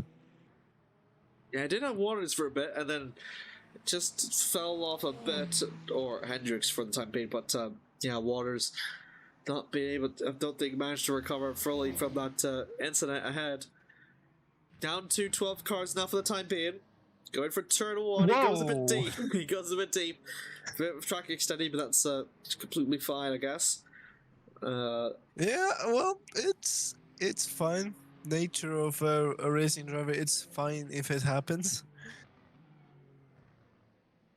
But 50 minutes it left to seems go like here. Yep. Sorry, you were saying. man, you must be interested in this, but yeah, I'm interested. Don't worry. But it seems like it's gonna be pretty much another race win for Ryan Wart. He's done a fantastic job in his championship as well. But it has been a pretty tough race, to be fair. A lot of challenges also with 14 and Hoarder. I don't know, quarter, 45. Let's just say 14:45 to go. Um, it has been a pretty tough race for everybody here, especially with the rain pouring down, and it doesn't just pour down. It's a real bucket full of rain coming down, basically. Indeed, it's probably in these cases where we see drivers at their absolute perfect symphony, and Ryan Wart and his precious Ferrari 499P. It's definitely monsters. It's probably one of the greatest drives we have seen here at the Le Mans Series. Very rarely challenged from the lead. The British driver is.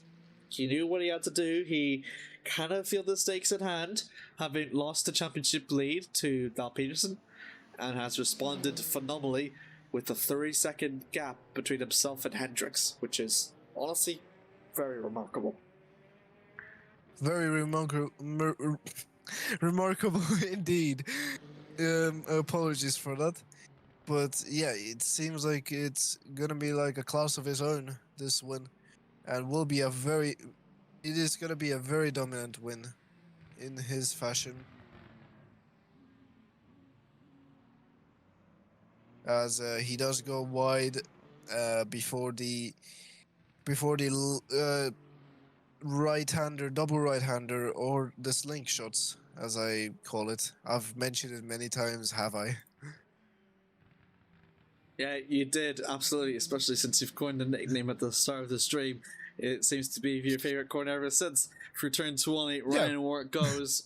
It's the only car close in action that we have a bit for the time being, I believe. As we have to... Yep.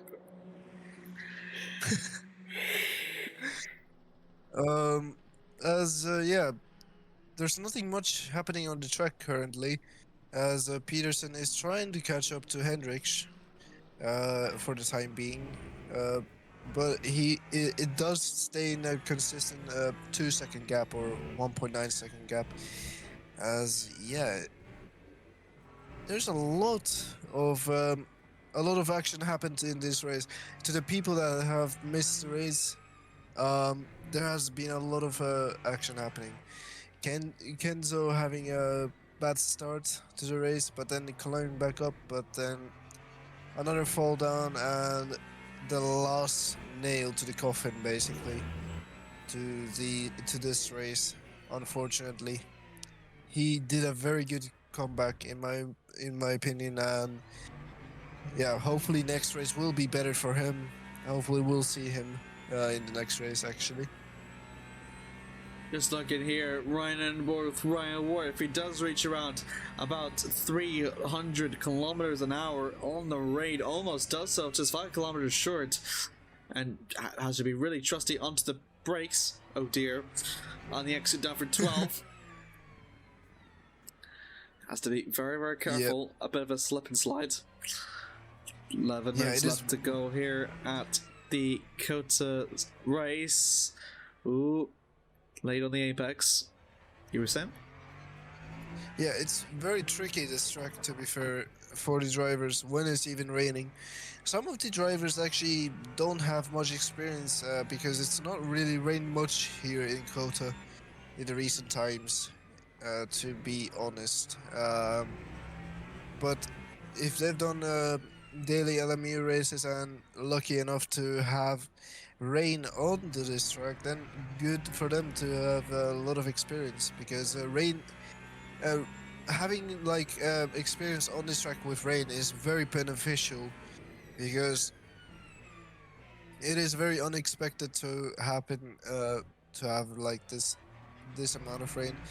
As Ryan Ward going through the very fast sections of the track.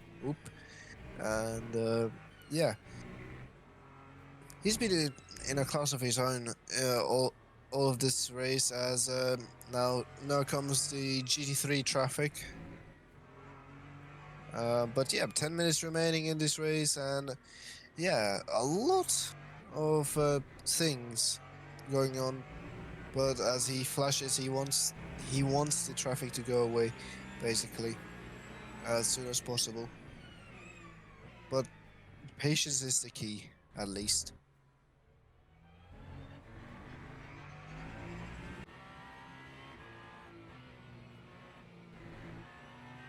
As Very good. here is Yep, Dal here's Peterson and Peterson. Hendricks.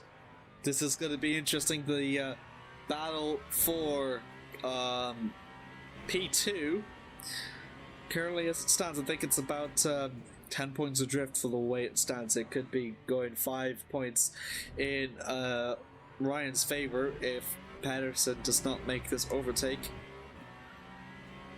It is doable. Yeah, We have to see. he's catching up to Hendricks here, as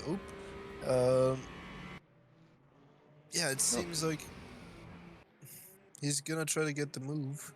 He is going to do it. Look at this, down for the inside. That Patterson looks, it's not quite there. Go look around for the outside. Swings down to the inside, hoping that Hendricks is going to cover for the outside line, but doesn't quite swing in quite close enough. And unfortunately, the Alpine driver has to just settle back in for the time being. As we mentioned before, beautiful Rebellion car underneath an Alpine. Another yellow flag. As yeah, brief yellow flags currently. Could be a long. Well, it was brief.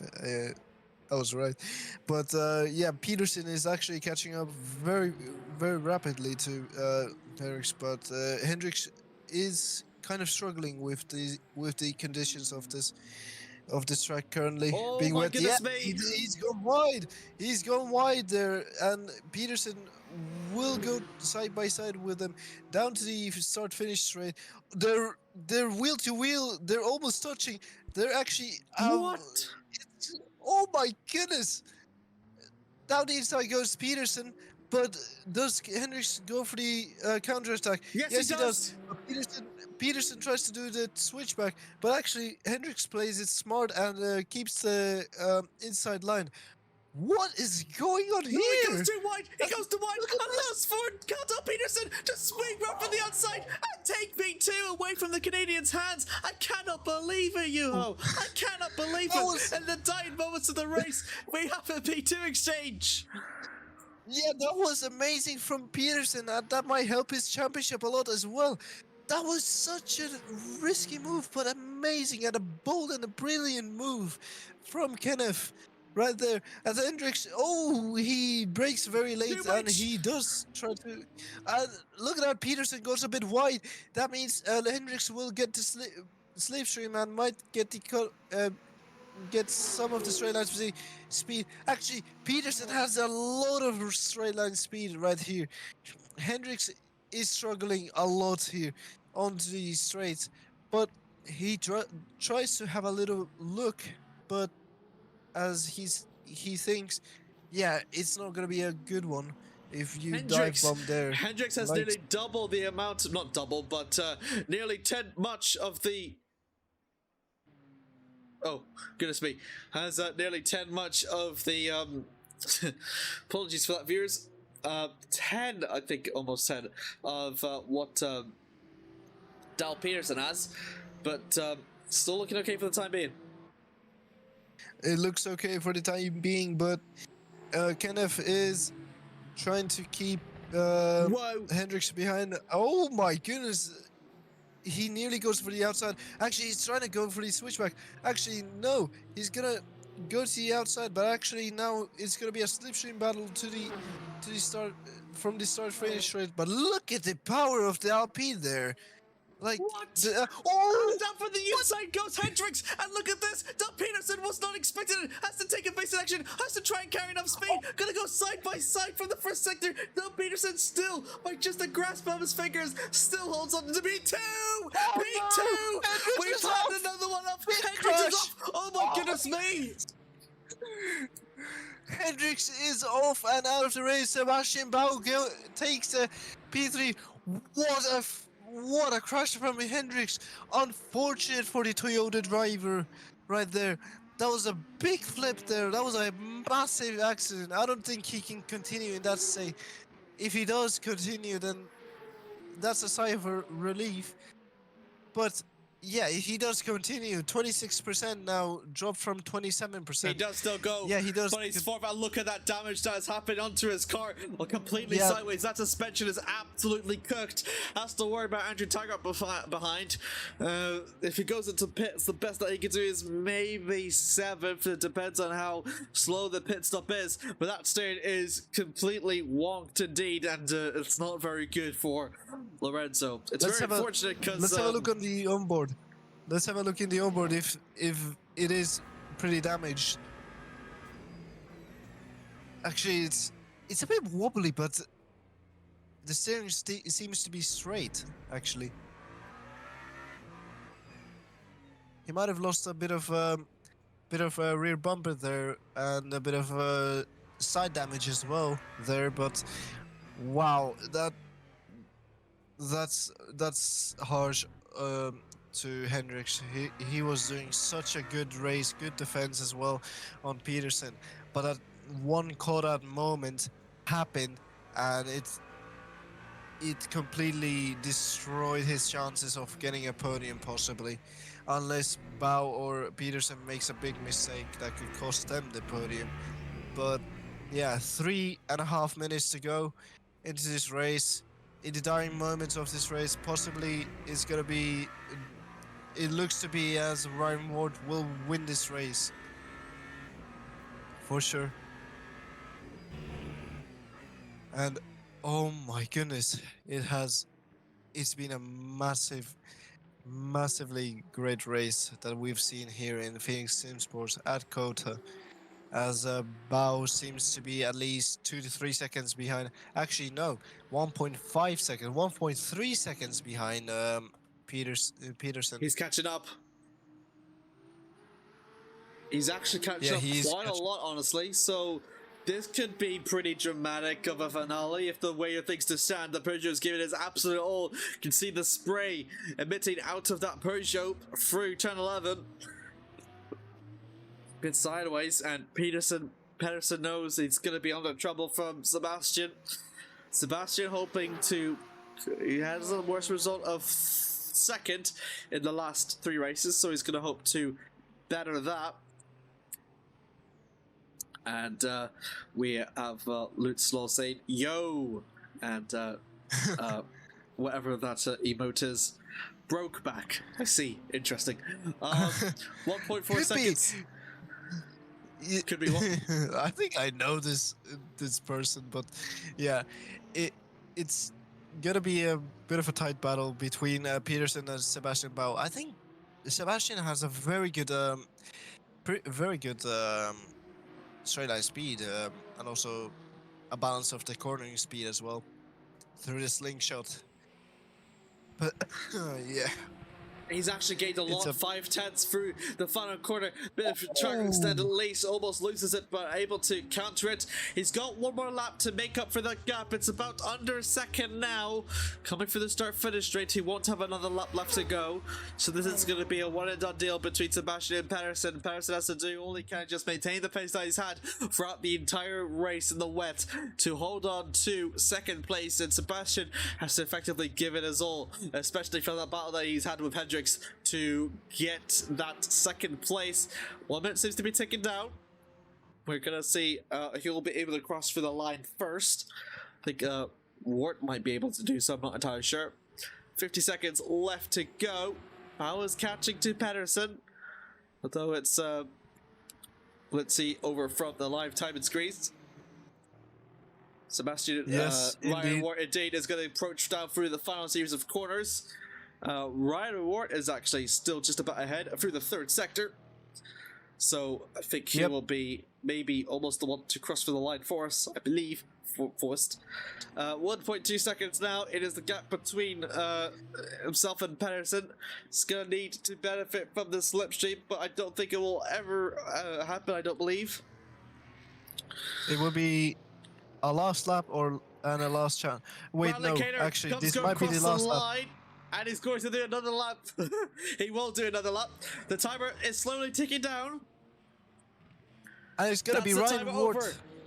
Yep. It's over. It is over. That's the 60 minutes over. Ryan Ward comes through the final line. He is back on the top step of the podium. And for the second time this season, he can be called a race winner here at the Phoenix Le Mans Series. He wins at the 60 minutes of the Circuit of the Americas here in Austin, Texas. Yeehaw! Yeah, indeed. As we focus on Kenneth, it seems like Bao has dropped off mostly, but it will be Kenneth taking second place. Drop down on the grid, brief yellow flags for a moment, but Kenneth Dahl Peterson will take second place here, possibly extending the lead of the championship as well here. And Sebastian Bao, brilliant third from him. And yeah, what a race from Ryan Ward there. It has rain, but rain never a problem for Ryan Ward, as Lorenzo Hendricks could have been on the podium but takes P4. Andrew Taggart, no surprise, P5. Whoa! And oh, Sebastian Waters is off. Massive spin. I think he collided with the GT3s right there. I think he might have as well, but I think he's still fine to finish, going through across the final line and to take a win. Indeed, we have a lot of retirements, only just two throughout the field. Sebastian Waters crosses through the line. That was Bellman that finished through the race in...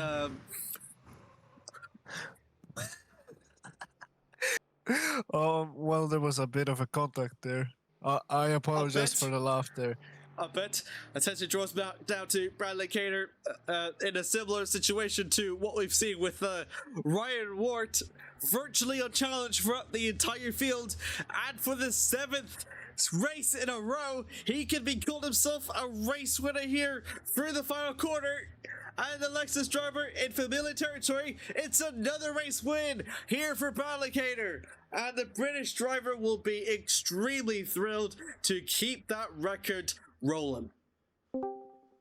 Amazing from Bradley Cater. As we have Ryan Ward joining the voice chat. Hello, Ryan Ward. How's it going? Yeah, pretty good. Thanks for asking. And it was a very eventful race, but you seem to dominate the field out there today. But there was one opponent, and it might have been was it Waters, Sebastian Waters? But Yeah. how was it out there? Do you know what? It was actually a really quite a nice drive. The first stint was good on the dries. We were waiting for the wet really, but the dry pace was really good, and then the wet pace was just even better. Just was really comfortable. Yeah, it seemed like you were very comfortable out there. Rain. It seemed like the rain never stopped you out there. To be fair, no matter the weather. No, as I say, it just was just fast and just was able to keep it on the track for the most part. There was some lockups, but no, it was all good. It was a perfect race really. I don't think I can do a better race than that. So I don't think anyone can do a better race than that, mate.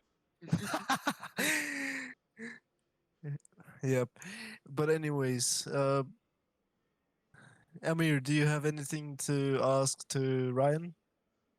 Congratulations on your win, Ryan. Of course, it's the second one you've had that season, so John along the likes of your compatriots Bell and Khrushchev throughout this season, pushing this up, excelled yourself back and retake the championship lead. And how do you feel now with this momentum shift towards your favor, would you reckon? well, I mean, we've been fast. We should have really have won last week in Le Mans, but with the crash with David, it kind of ruined it both for me and him. So to be back in the championship is good. I think we can take this on to Spa and then Fuji and Sebring. They're three tracks that, well, two, Spa and Sebring I really like. So Fuji's a bit of a wild card.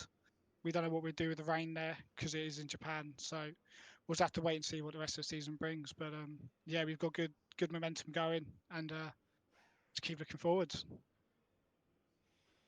Indeed, thank you very much for talking with us, and welcome back to the top step of the standings in the hypercar class category. Thank you. Ben, over to you. Done really good to cement yourself a second place. Do tell us through with how qualifying the race went from you and your perspective. Qualifying was good. Me and Kevin were covered by like tissue paper again. So, but I messed up the really fast three right-handers at the end of the track, which sort of sucked. But I was okay starting where we were. We forgot it was damp going into turn one, so I nearly took Bradley out, which would have been a shame. For him, I think I probably would have been all right. But yeah, then me and Kevin were just, he was catching me. He was quite quick in the third sector, but other than that, we were pretty the same through the rest of the track. So I just wasn't gaining anything on him. He was always taking it back. But and then I think he had some contact. Well, I know he had some contact with a hypercar, which wasn't great for him. Spun him, lost him about 3.5 seconds, and then that was pretty much that. And then the rain come down, and then it was just surviving really. But the Porsche felt quite good on in the wet, so I had the wet setup on as well. So I was fully ready for it to rain, and it did rain as well. It got very wet come the end. But yeah, it was just a shame that the battle got cut short because me and Kevin we were together on pace the whole race. So Yeah. yeah, just happy to bring P2 home again. So I think P2, unless Bradley doesn't turn up, is the best anyone can manage this year. So I'm That's the just race happy. win. Yeah. So it's race winning split 1.5, isn't it? So we'll take it. Yes, pretty much. Very well done to you on your second place. Next round will be Spa. Are you looking forward to it, and will you come back stronger for that? Yeah, I'm hoping to get some practice in after we've done this interview. So I'll just be practicing for Spa the whole week, see where it gets us. The next few races I really like. So I'm Spa. I like Sebring. Fuji's really good for the Porsche itself. So and with some, as the Porsche's good in the wet, hopefully it rains in Fuji and I can take it to Bradley and Kevin. I think it's going to be a good end to the season. I think me and Kevin are going to be right there. I think the gap's obviously increased to probably about 12 points or something, but that's virtually nothing. So we'll just carry on dragging along, and we'll see where it comes. Awesome. I'm looking forward to seeing you in Spa, and thank you for your time. No worries. As I shall switch to Kevin. Kevin, very great, very great race in Cota, but it was quite tough out there with the rain. How was it in your point of view? Yeah, I was praying the rain never came because I knew I wasn't gonna be fast in the rain. I'm never am. But qualifying was good. The start, it, like Ben said, the track was damp. I forgot all about it and just overran T1. And after that, it was close between me and Ben. I was excited for that fight. We're fighting on the championship standings too, so I was just like, every tenth I can take away from him, it's good. But then I had a little incident with a hypercar in the S's that spun me. But then once again, I was trying to catch up to him until it started raining, and then going into the pits. Once again, I forgot about the rain and went straight, and that's how I lost so many. I think it was like 10 seconds or something like that. But overall, it was a good race, and just looking forward to next week. Couple more tracks that I like, so we'll see what happens. Muchas gracias. Amir, you have anything? Yep. Very congratulations. It was a very hectic one from the Americas. Season over, drawing to the close now, and given what we've seen from your great performances, what is your inspirations for the rest of the season now as it stands, especially from your great rated form? Take over second, I would say. It's like I told Ben, I'm coming for you. This is our championship fight. Since Cater just wanted to do his thing and went away, so it's just between me and Ben. The best of the rest, and I thought I had him this week since I knew I was a little bit faster here, and especially sector 3. But hey, it's racing. Things happen. I just got to look forward to next week. Absolutely. Thank you very much for Kevin, and another third place to your collection. Hopefully you get second next time around. Hey, don't say that too loud.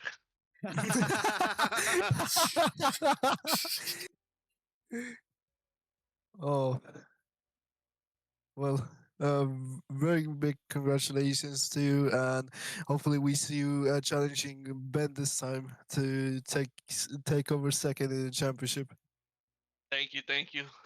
And if I don't, I just end up wrecking him. Don't worry about it. once again,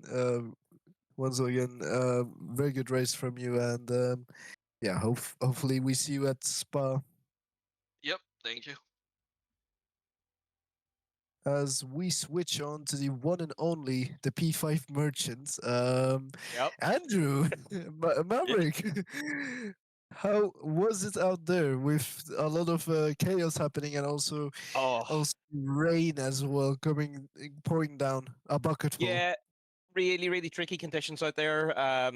It kind of ebbed and flowed. There was points where I was quicker than Kenneth, and then Kenneth just shot away whenever it came to the rain really started to fall. So yeah, I was really struggling in the rainy conditions.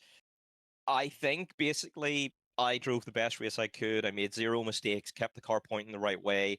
The pace was a little bit lacking, but you know what? I'll be happy with the P5 today. It's great team points for the team. We take the lead in the team championship as well, and congratulations to Ryan as well, my teammate. For winning there today. It means that yeah, we take some really really strong points, and yeah, it means we're really really on the front foot going into the last 3 rounds. Continuing with the P5 traditions, guess Yes. what? You're P5 in the championship as well. I know. Yeah, imagine. Yeah, imagine finishing P5 every time means you're P5 in the championship. So yeah, yeah, it's much better than I expected coming into this season. I knew that pace I was always going to be a bit of a struggle on, but the races seem to come together. We keep the car pointing in the right direction more often than not, and it means we pass other people that kind of drop it. So. We beat some faster drivers today, just by not making mistakes and making sure that we had the right strategy calls. So, yeah, that's all I can really ask for right now. Amir, do you have anything to ask P5 merchants? It's been honestly very proud of you to see you, Ben, actually to primarily hold the first sector in the qualifying. It has shown that you've come a long way, especially in the Le Mans series from what we've commentated. So we can see that you truly have improved your racecraft. The best place that you've finished through was 4th, but given what we've seen during qualifying in terms of your 1 lap pace, is there a possibility that you're aiming for something higher for the remaining course of the season? Yeah, definitely. I think we want to get on the podium. I think what would be the perfect end to the season would be, get on the podium with my teammate at some point. So yeah, we're pushing for it. There's some better tracks coming up for me. Like Spa suits me an awful lot better. It's a good hunting ground for me. So yeah, we'll see how that goes. We'll grind it out for the rest of the season and just really cross the fingers and hope that the podium's on the way. Absolutely. Thank you very much. Thank you very much, Andrew, and thank you as well for organising all this and for helping me along as well. All the best on to you. Thank you. And that will round us up here for the Circuit of the Americas round here in Season 15 of the Le Mans Series. A quick overall look through at the provisional standings as it happens. From that event, it has allowed for Ryan Ward to retake the championship lead of Kenneth Dahl Peterson. It's now 6 points the gap instead of 5 what Peterson held up ahead. Sebastian Bowe, massive improvement there, 141 points with Kenzo Crucial Blin, 95 from his DNF. Andrew Tucker back up to 5th where he belongs, 81 points with Benetta Louise. Well, non-parents will stick over over in 6th with 72 points. Lorenzo Hendricks, 57 points, good points overall to push himself up into 7th, ahead of Russenhauer, 53. Amori Amar, good for him, up into 9th with 31 points. Anil Negros in 10th with 27 points. And the GT3's Brandley Cater, even with his drop round on 228 points, is what he could do, and that is almost double from what Ben Wirt can muster. Up in the second, 134 points is the gap, is the second place, the points that he's got. Cameron Rivera, they're going to fight for the best of the rest. That's going to be about 12 points adrift from those two of the battle for second. Matthew Webb did not appear, 73 points still stands for him, same with Tele 54. James Booth, 6th still for 52 points. Samuel Bellman with that performance in the Corvette, he's 38 points in 7th, with Odin Santamayo, Castellini, and Stuart Brady just down in positions from their non-appearances here at the Circuit of the Americas. Any closing thoughts over Yoho? To add the GT3 standings, if Bradley Cater takes the win at Spa, he could be crowned champion in GT3. Oh my goodness I'm me, right. that'll be quite an early showing, especially with round 8 out of 10 with 2 races to go from that point. And it is completely possible, and it is possible we could be seeing a champion crowned, and that will be honestly extremely exciting. Thank you very much for that information, Yuho, and honestly, thank you for being alongside with me. What do you mean if he will? Any final thoughts though, Yuho? Well, what a race it has been, to be fair. Very, very much like there was a lot of action out there.